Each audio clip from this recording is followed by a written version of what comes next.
ॐ श्रीगणेशाय नमः। ॐ श्रीहनुमते नमः।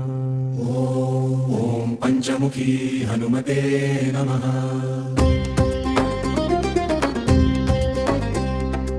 पञ्चवक्त्रं महाभीमं त्रिनेत्रं च महाबलं सिंहिकागर्भसम्भूतं हनुमन्तं नमाम्यहम्। ॐ हं हनुमते रक्ष रक्ष सर्वतो माम्। ॐ हं हनुमते रक्ष रक्ष सर्वतो माम्। पूर्वे हनुमान् कपिमुखधारी रक्षतु माम्। दक्षिणे नारसिंहवपुर्मां सदा पातु।